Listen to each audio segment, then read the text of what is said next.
ఎట్లా ఉంది సార్ ఈ కూటమి ప్రభుత్వం? బాగానే ఉంది. ఎలా ఉంది రోడ్లు పరిశ్రమ? పర్లేదు, బాగానే ఉంది. అంతకు ముందు 5 ఏళ్ళు చూశారు, ఇప్పుడు ఎలా అనిపిస్తుంది? ఇప్పటికప్పుడు చాలా తేడా ఉంది కదా, చాలా తేడా ఉంది. ఎలా ఉండేది అప్పుడు?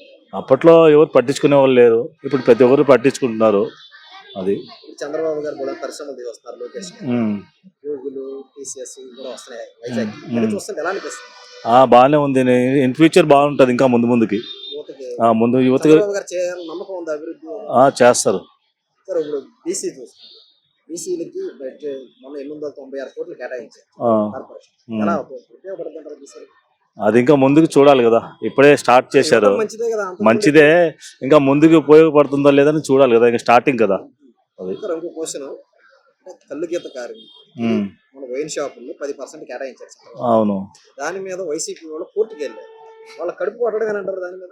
అది మామూలే కదండి, ఇవాళ కొత్త ఏముంది, ఇవాళ కొత్తగా చెప్పుకోవాలి. అది అది ఎవరు వచ్చినా, ఏ ఉద్యోగాలు వచ్చినా కోర్టుకు వెళ్ళడం సహజం అయిపోయింది. అది అది ఆలోచించాలి, వెళ్ళే వాళ్ళు ఆలోచించాలి. మనం ఒకరి వల్ల బాగుపడడం ఆలోచించి వెళ్ళాలి. దానికి ఎవరేం చేయలేము మనం. పర్లేదు, బాగుందండి. చంద్రబాబు బాగానే ఉందండి. రోడ్లు వేస్తున్నాడా? రోడ్లు బాగుంటాయి కదా, ఇప్పుడు బాగున్నాయి రోడ్లు. పరిశ్రమలు వస్తున్నాయా? స్టేట్ లో పరిశ్రమల అభివృద్ధి ఎలా ఉంది? అభివృద్ధి అంటే మరి కొంతవరకు మరి నాకు తెలిసి బట్టి చెప్తున్నాను, చాలా బాగానే ఉంది. ఉద్యోగస్తులు కూడా శాలరీలు బాగా టైం కరెక్ట్ గా 1వ తారీఖు పెన్షన్ పడిపోతున్నాయి. చాలా బాగుంది, ఉద్యోగస్తులకి బాగుంది, అందరికి బాగుంది. మరి స్టేట్ కదా గొప్పతనమే కదండి అది.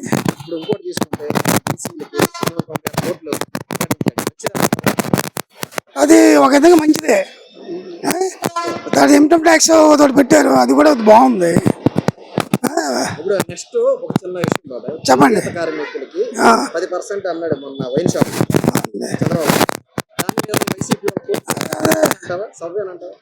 దాని మీద అవగాహన లేదు అంటే నా వరకు నేను చెప్పాను అనమాట. బాగానే ఉంది ప్రస్తుతానికి.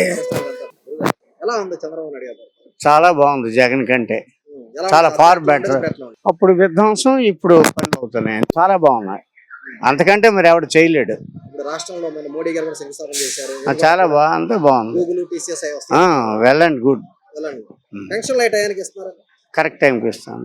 పెన్షన్లు ఏంటి, రోడ్లు ఏంటి, తర్వాత ప్రజలకు సేవలు అంతా వాట్సాప్ లో ఇన్కమ్ సర్టిఫికేట్స్ అన్ని వెరీ గుడ్. ఇంతకంటే ఎవడు పరిపాలన చేయలేడు. వచ్చేసాను అంది ఆయన్ని ఉన్నాయి. జగన్ గారి విధ్వంసం మాత్రమే చేయగలడు. అది వెల్ అండ్ గుడ్. ఏది లేదు, నెక్స్ట్ వచ్చేది మళ్ళీ వచ్చేది ఇదే. చంద్రబాబు నాయుడు వస్తాడు, కూటమి డెఫినెట్ గా వస్తాడు. జనాలందరూ లేదో కక్కుర్తిగా డబ్బులు వస్తున్నాయని వాళ్ళు 1% ఆ % వాళ్ళు అంటారు. వాళ్ళు ఆ టైం వచ్చేసరికి మారిపోతారు. ధైర్యం చెప్పడం, ఆడికి నాయకులు వెళ్ళిపోకుండా ధైర్యం మాత్రమే గాని ఇంకోటి కాదు.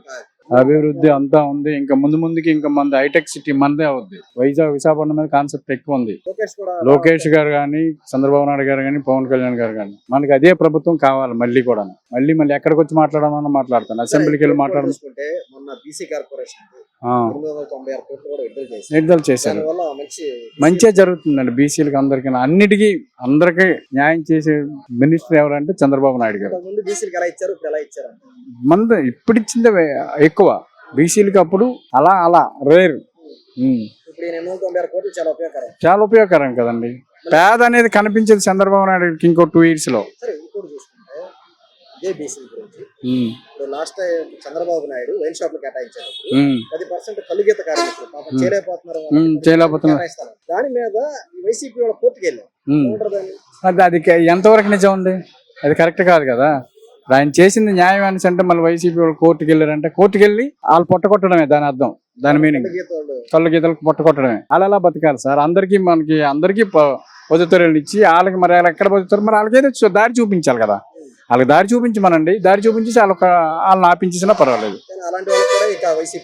వైసీపీ వాళ్ళు అలాంటి వాళ్ళకి కూడా గీత కార్మికులకు చాలా అన్యాయం జరిగింది. మొత్తం చూసుకుంటే పరిశ్రమల అభివృద్ధి మీద చంద్రబాబు నాయుడు బాగా 1000 రెట్లు బెటర్ అండి. 100% కాదు, 1000 రెట్లు చంద్రబాబు ప్రభుత్వం మనకి బాగుంది. నెక్స్ట్ నుంచి మీరు కూడాను, మీ ప్రజలు కూడా ఇలాంటి మా లాంటి వాళ్ళకి, పబ్లిక్కి కోఆపరేట్ చేయాలి. మేము కలిగిస్తాం. 20 సంవత్సరాలు చేస్తాం. అంటే ఈరోజు చంద్రబాబు నాయుడు గారు అధికారంలోకి వచ్చి 10% గౌడ కులస్తులకి ఉమ్. వాళ్ళకి షాపులు కేటాయించమని చెప్పారు, మీకు ఎలా అనిపిస్తుంది? మాకు సంతోషమేనండి అది. ఉమ్. మా గౌడ కులాలకి మాకు ఇచ్చింది చంద్రబాబు నాయుడు గారు ఇచ్చింది మాకు సంతోషం. అంటే ఇప్పుడు వైసీపీ వాళ్ళు ఏంటిదే దీని మీద కేసు వేశారు, ఉమ్. 10% రిజర్వేషన్ గౌడ కులస్తులు ఇవ్వడాన్ని కేసు వేయడంపై మీరేమంటారు? కేసు అంటే కరెక్ట్ కాదండి అది. ఇప్పుడు ఇంకా ఇవ్వలేదని గౌడ కులాల గురించి ఇవ్వలేదని మీరు పోరాడండి, కేసు మాత్రం వేయకూడదండి, అది తప్పండి. అది అంటే ఇప్పుడు ఈ రాష్ట్రంలో బీసీల పరిస్థితి ఎలా ఉంది? బీసీల పరిస్థితి ఏముంది సార్, రాష్ట్రంలో బీసీల పరిస్థితి అడగంటిపోయే ఉంది. సార్ మీరు ఏం చేస్తారు సార్? నేను కలిగిస్తానండి.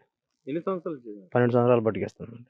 ఈరోజు చంద్రబాబు నాయుడు గారు 10% మీకు రిజర్వేషన్ ఇవ్వటంపై మీకు ఎలా అనిపిస్తుంది? బాగానే ఉందండి. ఉమ్. అంటే ఇప్పుడు గతంలో ఉందా ఇలాగ 10% రిజర్వేషన్? గతంలో అంటే మాకు అందలేదు అప్పుడు, ఇప్పుడు ఇప్పుడే తెలిసింది. అది కూడా వస్తే బాగుంటుంది అనుకుంటున్నాను. అంటే ఇప్పుడు మీ మీద వైసీపీ వాళ్ళు కోర్టులో కేసు వేయడంపై మీరేమంటారు? కేసు వేయకూడదండి, అట్ట కేసు అయితే మరి మాకు ఎట్ట వస్తాయండి వచ్చే మరి. కేసు వేయడం వల్ల ఇబ్బంది.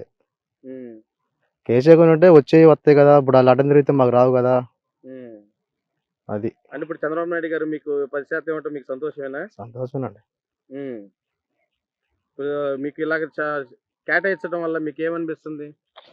ఆట ఇచ్చడం వల్ల అంటే ఇప్పుడు మాకు వస్తే బాగుంటుంది అనుకుంటాం, కానీ రాలేదు. ఇప్పుడు రాకపోతే ఏముంటది?